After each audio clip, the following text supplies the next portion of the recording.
Hello, everyone. Mr. Martella here, and we're back with the second part of our tsunamis lesson. So we've already, in the first part, talked about the four stages of tsunami life.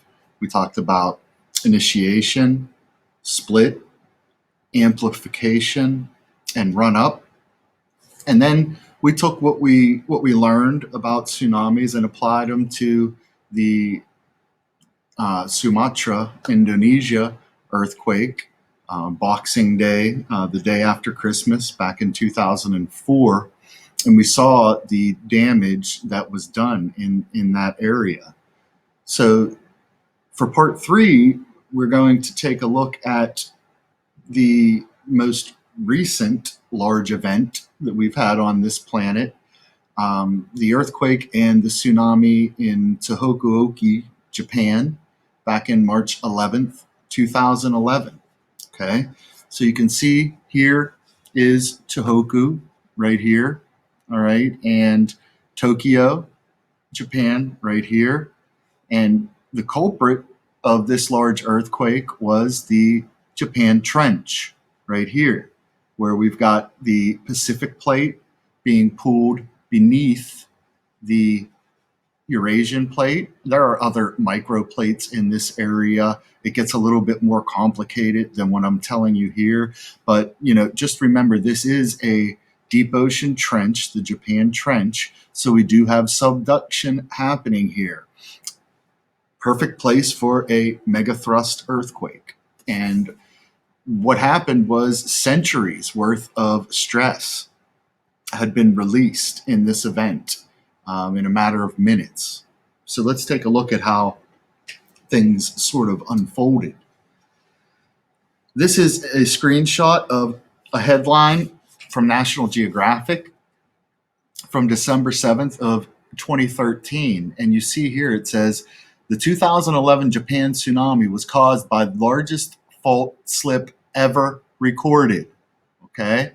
So a fault slip would reference how far the ground moved as the earthquake happened, all right, as the land sort of rebounded from the rock breaking and all the stress that had been built up for hundreds of years. More recent information has sort of confirmed this idea that the fault zone in the Japan Trench has this sort of layer of clay that lubricates it and allows it to and allowed it essentially to slip farther than it had in many years, centuries, as a matter of fact. So the rest of this article, it went on to say experts calculate the fault or the boundary between two tectonic plates in the Japan Trench slipped by as much as 164 feet or 50 meters. Other similarly large magnitude earthquakes, including the 9.1 Sumatra event in 2004, resulted in 60 to 80 foot slip. So this earthquake, the ground essentially slipped twice as far.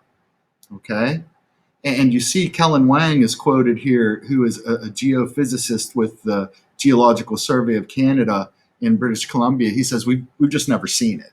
We have never seen it since we've been studying and recording earthquakes and tsunamis, a slip of 50 meters or up to 164 feet. Okay, so this was a first.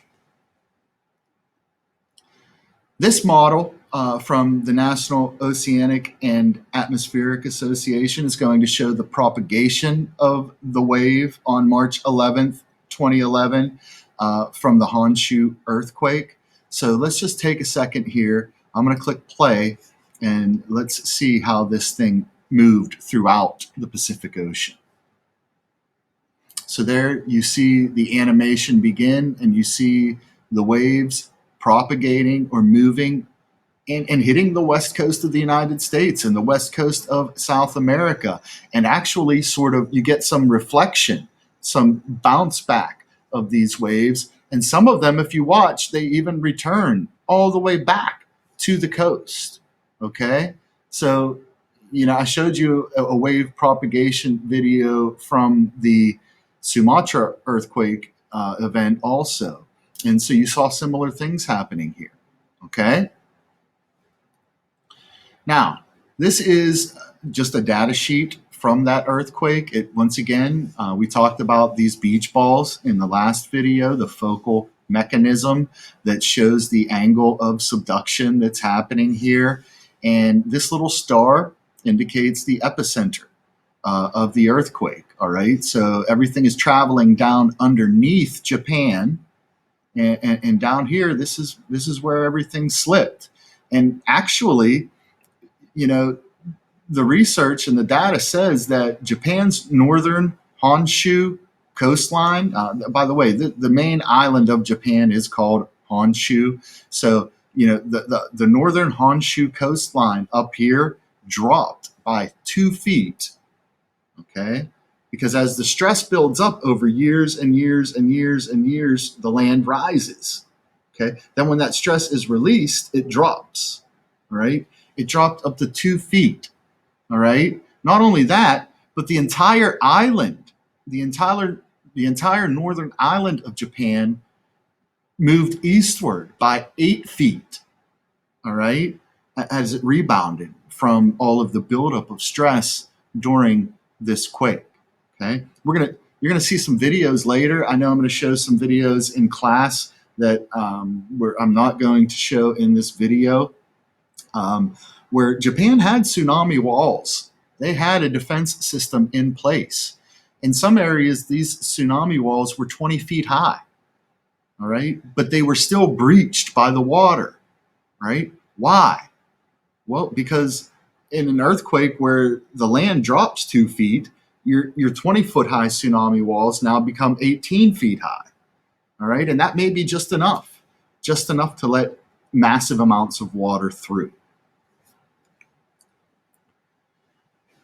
Like I said, I'm not going to show many videos within this video, all right? But I feel like these two here are pretty unique and pretty fascinating. So this first video, I'm actually going to play the sound, the audio with this also, so that you can hear the interview being done with this man who has been living in Japan for about 8 years at this time. So this would have been back in 2011. Okay. And here you're going to see from a helicopter, you're going to see how tsunami waves move in and devastate areas. Okay. So here we go. Matt, tell us about the situation for you when this magnitude 8.9 hit. Well, it was absolutely unlike anything I've ever experienced before. I've been living here for 8 years now, and this was quite simply the biggest, longest-lasting earthquake I've ever experienced here. And that's it, because Kyung-la, our reporter there, was saying she thought it was 4 to 5 minutes. Was that your sense as well? Yes, the ground was rolling for an extended period of time. I wasn't exactly sure what to do or where to go. I'd never been prepared for anything like this. My wife and I stood outside and basically held on to the outside of our house. You couldn't even stand up. I mean, literally at the peak of these waves that were washing over the ground, you literally could not stay on your feet. You had to kind of crouch down in a ball or put your back against something so you didn't fall. And that's exactly what we did for the length of the duration of it, which I would say was about probably a minute to 2 minutes. It felt like a lot longer than that, let me tell you. Indeed. And are you saying that you live there, or that you're actually traveling there?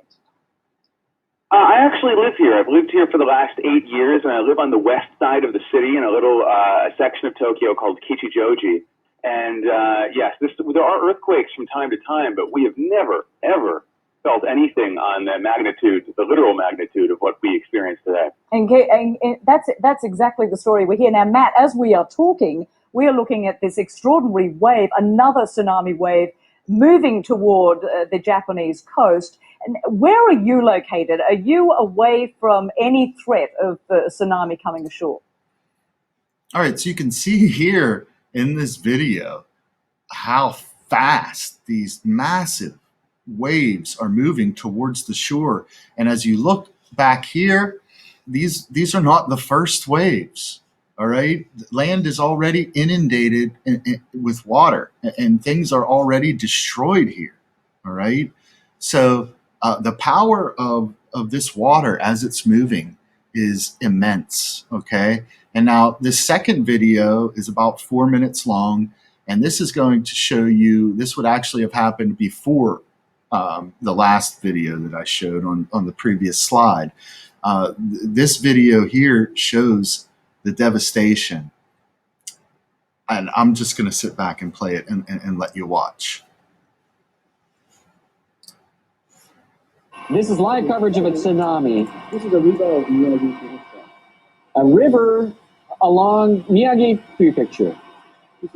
This is the river going up in Miyagi Prefecture from the sea. Live coverage of a river in Miyagi Prefecture. Tsunami obviously hitting, water going upwards towards the river.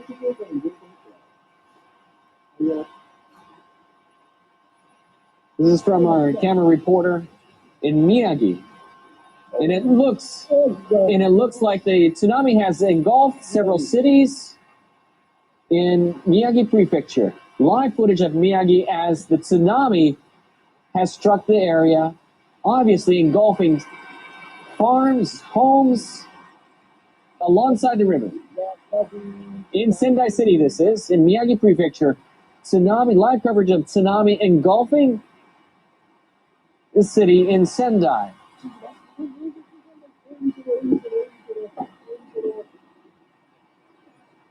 For those of you who have just tuned in to NHK World, you're seeing live coverage from our helicopters of a tsunami engulfing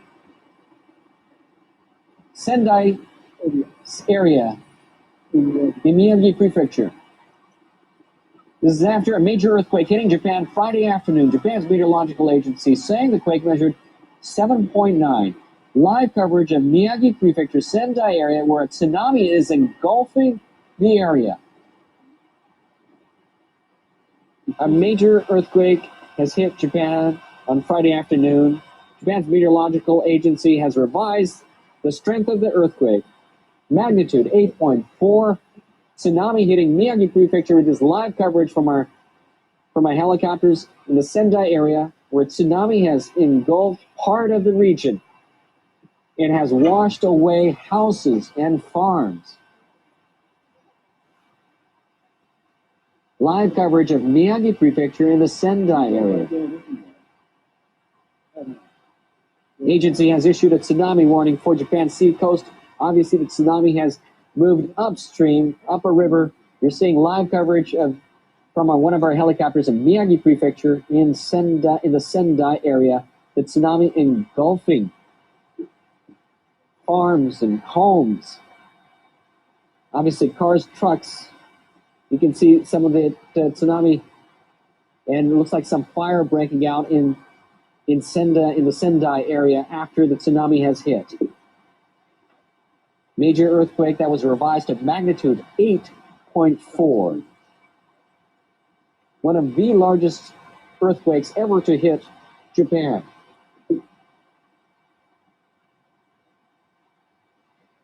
A major earthquake hit Japan on Friday afternoon. Japan's meteorological agency says the quake measured magnitude 8.4. The agency has issued a tsunami warning for Japan's Pacific coast. But as you can see, live coverage of Miyagi. All right, so you see there how devastating those images are. Now that video goes on for 18 minutes. Okay, so it's, to me, I remember watching these images live on television as this was happening, and I just thought, I've never seen anything like this before. The 2004 event in Sumatra kind of put tsunamis on the map, all right? And so a lot of lives were saved in Japan. We'll talk about the death toll here in a minute when it was all said and done. But a lot of lives were saved from things that we learned in that 2004 disaster, where over 200,000 people lost their lives. Okay, so how do people lose their lives? Well, you saw all the debris floating around in that extremely fast moving water. So although the majority of deaths in this event were from drowning, there were also hundreds of people crushed and hundreds of people burned alive. And so I shouldn't say burned alive, I should say burned to death. To get that death toll up to where it was, it's devastating. So, one more video that I want to show you here is, whoever shot this was lucky to get out alive, because this is the wave height, the full wave height from the ground. All right. So let me set the stage here. You can see some of these homes and buildings are 3 stories tall. Okay. 3 stories tall. And look at this. Look at the wave. Look at the wave coming in behind it. All right. So let's take a quick look at this. Whoops. Let me go back. Let's take a look again.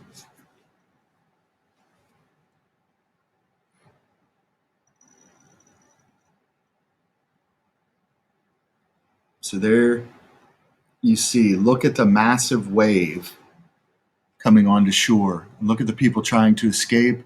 And right here, now structures are starting to get blasted by the power of the water. All right. And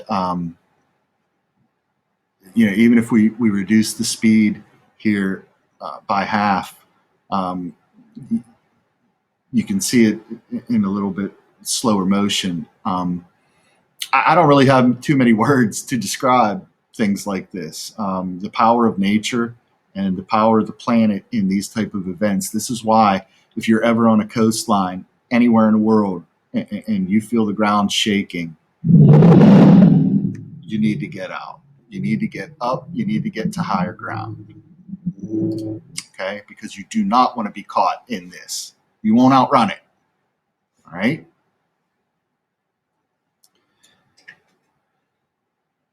Something a little bit unique here. We now see what an earthquake and a tsunami does. We can see it visually, but what does an earthquake sound like? Okay, what does and you heard the reports in those other videos. First, the magnitude was a 7.9. Then it was adjusted up to an 8.4. And this is what happens normally with big earthquakes. As more information comes in, oftentimes the magnitude of the earthquake just keeps getting bumped up and up and up. And you see here, when it was all said and done, we had a magnitude 9.1 earthquake in Japan. And take a look at this quick video, something unique. We often see the effects of earthquakes, but you don't often get a chance to hear an earthquake. Once again, here we go. On March 11, 2011, a 9.0 magnitude earthquake struck off the coast of Japan, shaking the entire country and sending a massive tsunami wave across the Pacific Ocean.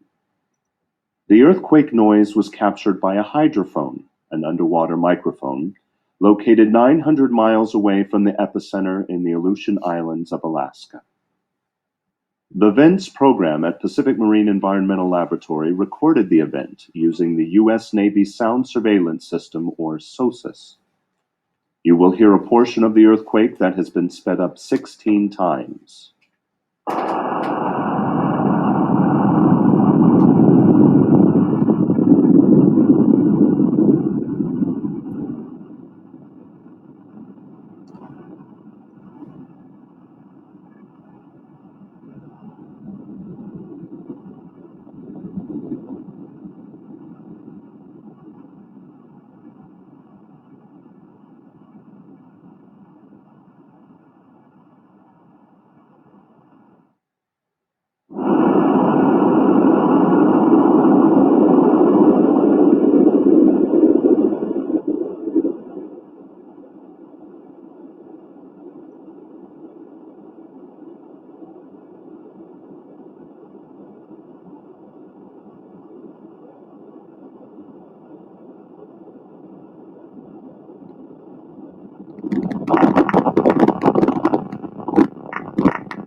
crazy, right?